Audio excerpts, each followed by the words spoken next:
તો ભગવાનને માર્ગે પ્રયત્ન કર્યો હોય એ ક્યારેય નિષ્ફળ જાય જ નહીં, એવો શાસ્ત્રનો એમ કે બાંયધરી આપી છે. જગતમાં આપણે પ્રયત્ન કરીએ તો એ ક્યારેક નિષ્ફળ જાય ને પરિણામ ન પણ આવે. આપણે ક્યાંક ધંધો કરવો હોય ને 5-10 લાખ ઇન્વેસ્ટમેન્ટ કરીએ તો એ ધંધો સફળ જ થાય એવું કોઈ ગેરંટી નહીં, એ નિષ્ફળ હોતે જાય અને આપણું મૂડી જાય. પણ ભગવાનના માર્ગમાં એવું નહીં. ભગવાનના માર્ગમાં એવું કીધું કરેલું હોય ક્યારે જાય જ નહીં.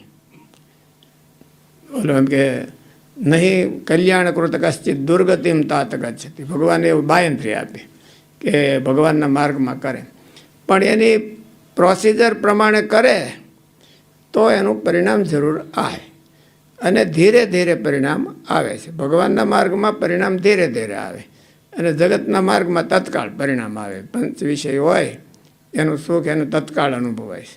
જ્યારે ભગવાનના માર્ગમાં તો લાંબો અનુભવ થાય ત્યારે એને અનુભવાય છે. એટલે માણસો જગતને માર્ગે વધારે દોડે છે.